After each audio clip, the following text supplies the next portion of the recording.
Hello students. तो last video में हमने गॉस थ्योरम की एप्लीकेशन की थी कि electric field due to a infinite long wire, first application. तो सेकंड एप्लीकेशन है कि electric field due to a uniformly charged spherical shell. Electric field due to uniformly charged spherical. So, electric field intensity due to uniformly charged spherical shell. Let us suppose कि हमारे पास एक spherical shell है, just like a football, अंदर से होलो है, okay और इस पे कुछ चार्ज जो है वो यूनिफॉर्मली डिस्ट्रीब्यूट है उसके आउटर सरफेस पे. There is no charge inside. अंदर क्या है इसके कुछ नहीं है, हॉलो है, तो कोई भी कंडक्टर नहीं है. तो इसमें जो टोटल चार्ज है inside that is a zero. इस पे चार्ज सरफेस पे कुछ चार्ज है जिसकी डेंसिटी जो है सरफेस है, जस्ट लाइक ए फुटबॉल, तो वो एक सरफेस बन जाता है. तो यहाँ पे इसकी जो सरफेस चार्ज डेंसिटी है, लास्ट वीडियो में हमने लाइन की थी, एक लॉन्ग वायर थी, उसकी लाइन चार्ज डेंसिटी थी, इस पे सरफेस पे चार्ज है, तो यहाँ पे बन जाएगा हमारा सरफेस चार्ज डेंसिटी.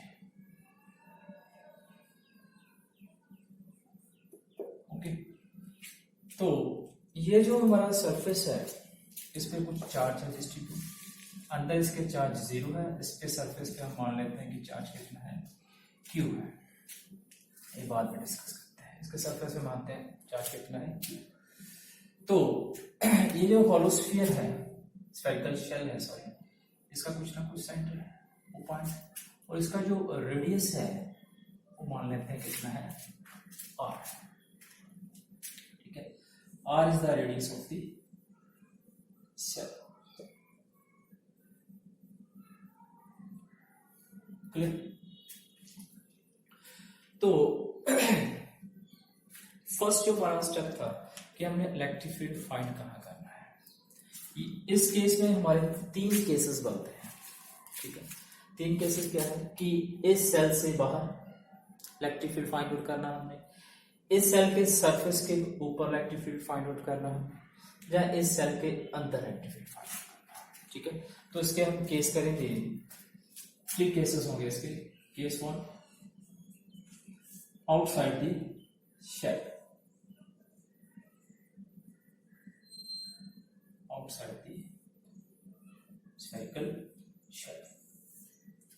तो कहाँ पे इलेक्ट्रिक फील्ड फाइंड करना है. लेट अस सपोज कि हमारे पास ये कोई पॉइंट P है, यहाँ पे हमने इलेक्ट्रिक फील्ड फाइंड आउट करना है. ठीक है, और ये जो पॉइंट P है वो सेंटर से कितनी दूरी पे है, वो मान लेते हैं कि 8 डिस्टेंस की दूरी पे है. ठीक है, तो find the electric field at point P at a distance r. यहाँ पे हमारे पास जो OP है that is equal to r. तो फर्स्ट स्टेप क्या आता है इसमें, to make a Gaussian surface. तो इस केस में जो इस सेल के अराउंड गॉसियन सरफेस बनेगा वो सरफेस बनेगा हमारा एक स्फीयर, एक स्फेरिकल शेल बनेगा जिसका रेडियस कितना होगा, स्मॉल r. ठीक है, वो हमने बना लिया spherical, make a Gaussian surface, make a Gaussian surface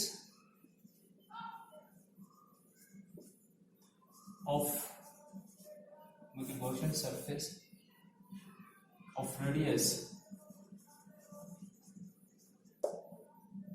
कितना है इसका, r. पहला स्टेप क्लियर. अब क्या है कि इस जो सरफेस पे चार्ज आ रहा है पॉजिटिवली चार्ज है, तो इस पॉइंट P पे हम कोई स्मॉल पोर्शन कंसिडर करेंगे कि ds is the small surface area of the outer shell. ठीक है, एरिया कितना है, ds.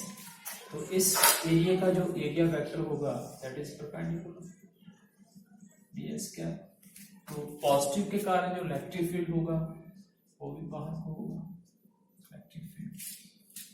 Clear? Consider small area ds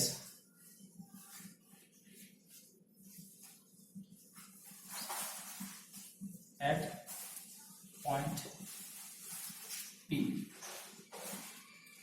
तो E dot ds second step करते हैं। E डॉट ds कितना होगा over a close surface, E dot ds, ठीक है। तो वो कितना बन जाएगा ds और E की दोनों की डायरेक्शन से E ds cos 0 degree, cos 0 is 1, ये बन जाएगा E ds taking E outside, constant होगा कि चार्ज डिस्ट्रीब्यूशन कांस्टेंट है, इलेक्ट्रिक फील्ड कांस्टेंट होगा, तो ये ds है, यानी कि E डॉट ds जो है वो आ गया E इंटू ds। अब सिमिलरली ये जो हमने क्वेश्चन सरफेस बढ़ा रहे हैं यहाँ पे, ये नॉट ए सर्कल, सर्कल नहीं है ये, एक स्फीयर के केस में, ठीक है, होलो स्फीयर है, ठीक है, जस्ट लाइक ए फुटबॉल, ठीक है। तो फुटबॉल भी आप देखते हो कि फुटबॉल को स्मॉल स्मॉल पीसेस को आपस में जोड़ा होता है, ठीक है। तो वही एग्जांपल ले लेते हैं हम कि ये जो एक पीस है जब फुटबॉल को पीसेस को जोड़ा हो वो एक पीस है जिसका एरिया कितना है ds है, ठीक है। तो उस फुटबॉल के सारे ds ds ds एरिया को जोड़ दिया तो वो क्या बन जाता है, एक स्फीयर बन जाता है, होलो स्फीयर बन जाता है। तो वैसा ये बन जाएगा, एक स्फेरिकल शेल बन जाएगा जिसका रेडियस कितना है r। तो ये सभी ds ds मिलके एक स्फीयर बना देंगे जिसका रेडियस कितना है r। तो उसका सरफेस एरिया कितना हो जाएगा E into surface area of shell जिसका रेडियस कितना है स्मॉल r, बाहर वाले का, यानी कि E into 4 pi r square. ये हमारे पास किसकी वैल्यू आ रही है, E डॉट ds की। ये सेकंड स्टेप भी क्लियर हमारा, ओके। अब इसका थर्ड स्टेप में क्या है कि हमने चार्ज फाइंड आउट करना है कि इस स्फीयर पे टोटल चार्ज कितना है, ठीक है। उसके लिए हम किसका कंसेप्ट यूज करेंगे, हम यूज करेंगे सरफेस चार्ज डेंसिटी का, सिग्मा का, ठीक है। तो सिग्मा जो है वो है हमारी surface charge density, sigma is equal to surface charge density है, नीचे क्या आ जाएगा सरफेस एरिया, ओके। अब चार्ज किस पे है, ये होलो स्फीयर के ऊपर है, स्फेरिकल शेल के ऊपर।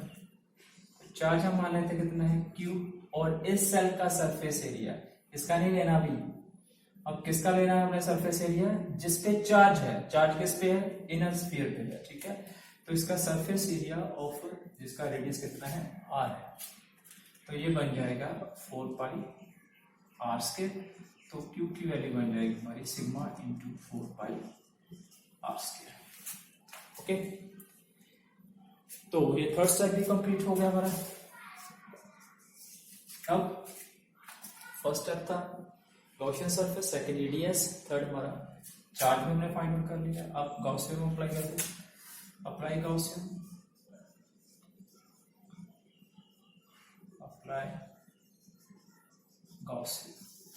क्या है, E dot ds is equal to Q upon epsilon। E dot ds की value E into 4 pi r square,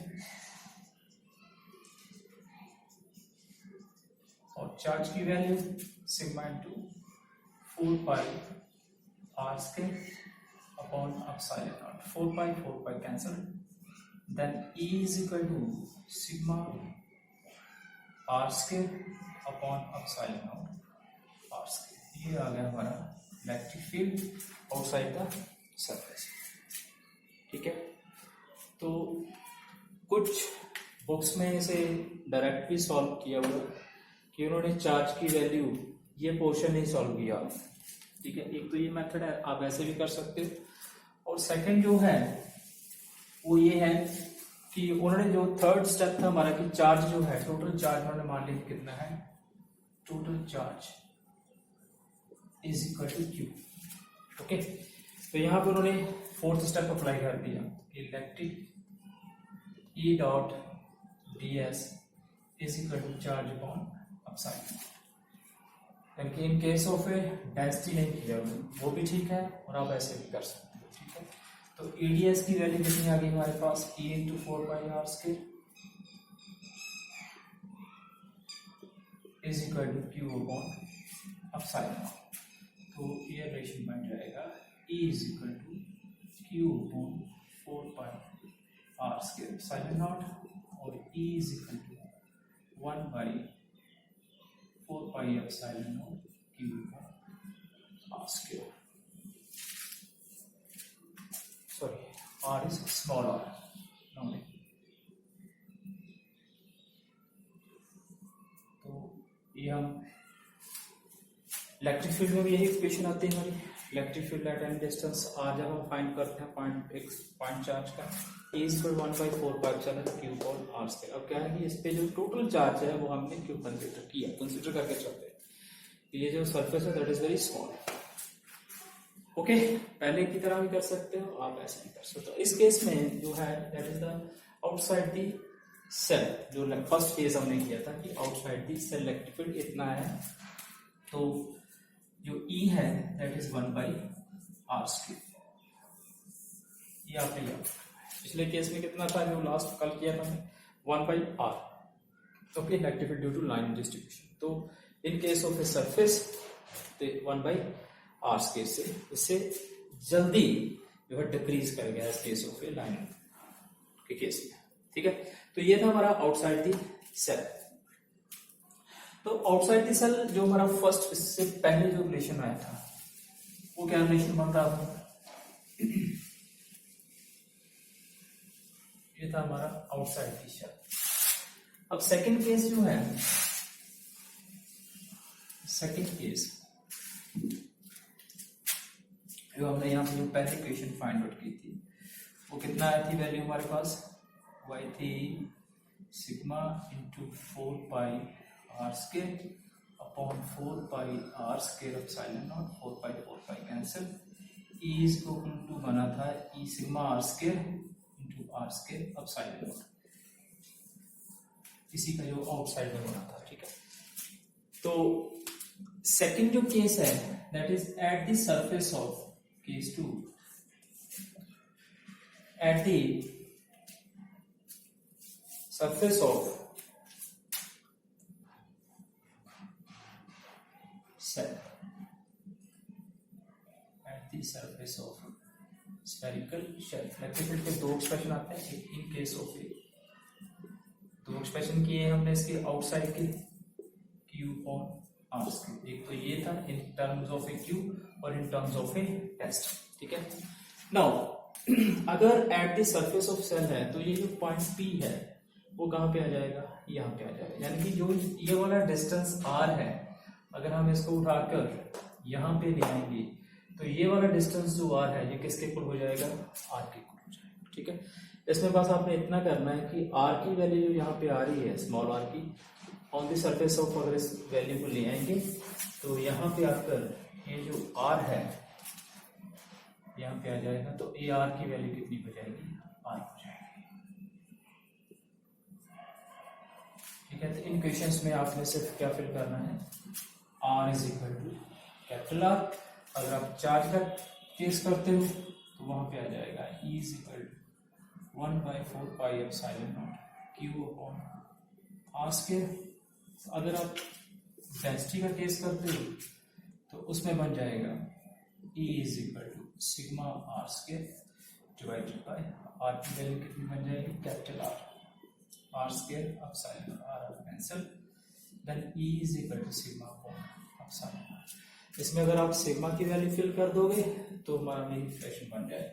और सिग्मा हमने कितना प्रूफ किया था, चार्ज अपॉन एरिया 4πr²। यहाँ पे फिल कर दीजिए, क्या बन जाएगा, E is equal to Q of 4πr² epsilon naught, ये वैल्यू सिग्मा है। ओके, तो आप in terms of a sigma भी कर सकते हो, in terms of a charge भी कर सकते हो। तो ये था सेकंड केस हमारा at the surface of the shell. तो थर्ड केस है जो हमारा that is inside the spherical shell. तो इनसाइड द स्फेरिकल शेल क्या है कि चार्ज जीरो है, कोई भी इसके अंदर चार्ज नहीं है। अगर अंदर चार्ज नहीं है तो कोई डेंसिटी नहीं है। अगर चार्ज जीरो है electric field inside the cell.